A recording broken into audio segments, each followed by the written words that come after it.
नि सा गा पनि पनि धा पा पद पद गा नि ध सा नि सा गा पनि पनि धा पा पद पद गा नि ध सा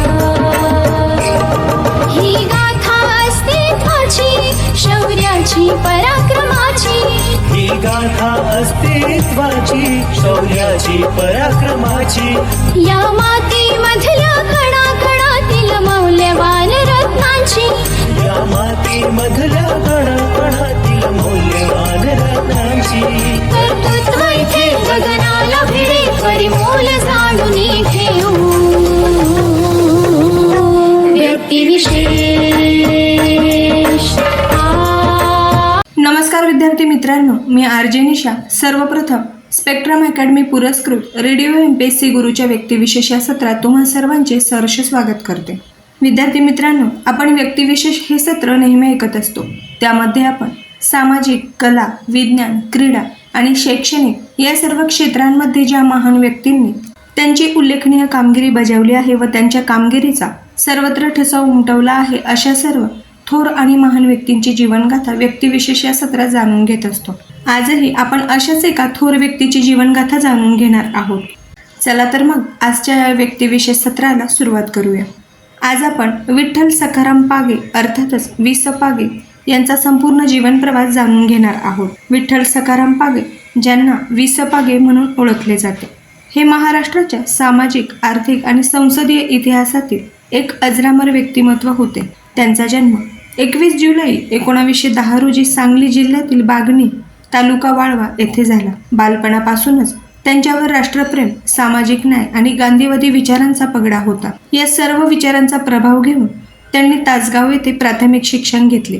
त्यानंतर सांगलीच्या विलिंग्डन महाविद्यालयातून संस्कृत विषयात BA ऑनर्स ही पदवी त्यांनी प्राप्त केली. पुढे जाऊन कोल्हापूर येथून LLB करून काही काळ कराड येथे वकिली केली. मात्र समाजसेवेची ओढ त्यांना राजकारण आणि लोकसेवेच्या मार्गावर घेऊन गेली.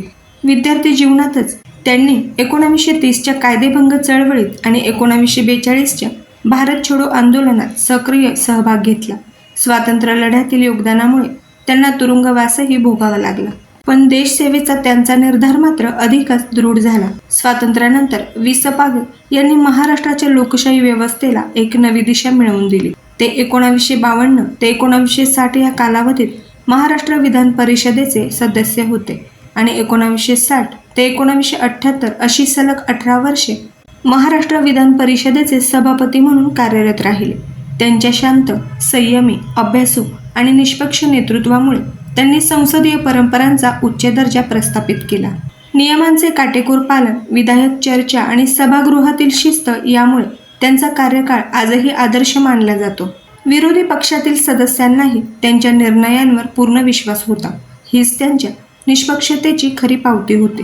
वि.स. पागे यांचे सर्वात मोठे योगदान म्हणजे महाराष्ट्र रोजगार हमी योजना ही ऐतिहासिक संकल्पना.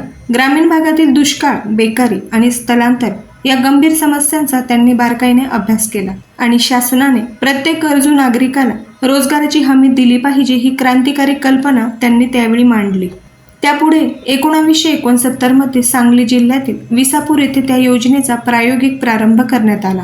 त्यानंतर महाराष्ट्रातील रोजगार हमी योजनेचा विस्तार झाला आणि ग्रामीण भागात जलसंधारण, बंधारे, रस्ते, वृक्ष लागवड, मृदा संधारण, सिंचन यासारखी हजारो विकास कामे उभी राहिली.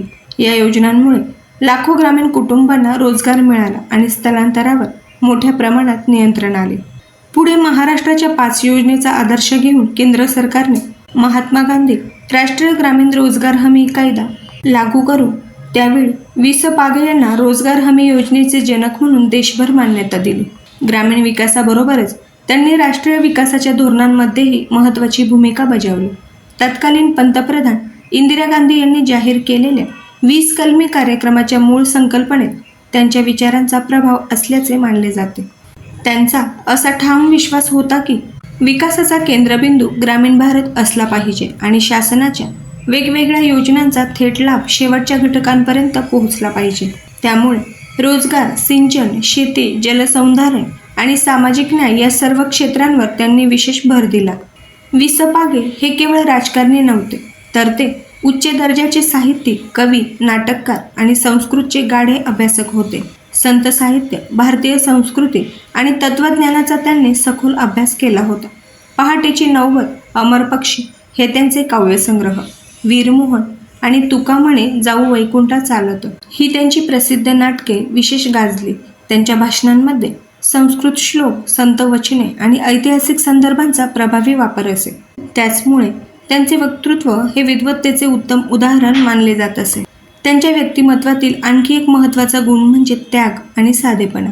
त्यांनी स्वतःची 21 एकर शेती कसणाऱ्या कुळांच्या नावावर केली. तसेच सांगली येथील आपले राहते घर हे ग्रामपंचायतीला दान केले. सत्ता, संपत्ती किंवा प्रसिद्धी यांचा मोह न बाळगता त्यांनी आयुष्यभर लोकसेवा, ग्रामीण विकास आणि सामाजिक न्यायासाठी कार्य केले. त्यांचे संपूर्ण जीवन हे गांधीवादी मूल्ये, प्रामाणिकपणा आणि निस्वार्थी सेवाभाव यांचे जिवंत उदाहरण होते. 16 मार्च 1990 रोजी वि स पागे यांचे निधन झाले. मात्र त्यांनी घडवलेली रोजगार हमीची संकल्पना, संसदीय लोकशाहीला दिलेली दिशा आणि ग्रामीण विकासाचा आदर्श आजही महाराष्ट्राच्या विकासाचा महत्त्वाचा पाया मानला जातो. स्पर्धा परीक्षेच्या दृष्टीने त्यांचे नाव महाराष्ट्र रोजगार हमी योजनेचे जनक म्हणून महाराष्ट्र विधान परिषदेचे 18 वर्षे सभापती असलेले, त्याचप्रमाणे गांधीवादी विचारवंत, स्वातंत्र्य सैनिक आणि ग्रामीण विकासाचे शिल्पकार म्हणून विशेष महत्त्वाचे आहे. त्यांच्या या सर्व कार्यामुळे लाखो ग्रामीण नागरिकांच्या जीवनात परिवर्तन घडून आले आणि लोककल्याणकारी शासनाची संकल्पना अधिकपणे सक्षम झाली. तर प्रिय विद्यार्थी मित्रांनो, आज 21 जुलै आणि आज आपण आपल्या व्यक्तिविशेष या सत्रात वि स पागे अर्थातच विठ्ठल सखाराम पागे यांच्या जन्मदिनानिमित्त त्यांचा संपूर्ण जीवन प्रवास व जीवनकार्य जाणून घेतले आहे. मला खात्री आहे की ही माहिती तुम्हा सर्वांना नक्कीच आवडली असेल. याबद्दल तुम्हाला काही फीडबॅक द्यायचे असतील तर त्यासाठी आमचा व्हॉट्सअप क्रमांक आहे 8698869880 म्हणजेच 8698869880. त्याचप्रमाणे तुम्ही मेसेज किंवा ऑडिओ स्वरूपातही तुमचे फीडबॅक आमच्यापर्यंत पोहोचवू शकता. तर श्रोते हो, यापुढेही हे सर्व कार्यक्रम असे सुरू राहतील. तत्पूर्वी मी आरजे निशा तुम्हा सर्वांची रजा घेते. अशाच ज्ञानवर्धक व उपयोगी माहितीसह ऐकत रहा radio MPSC Guru, spreading the knowledge, powered by spectrum academy. धन्यवाद.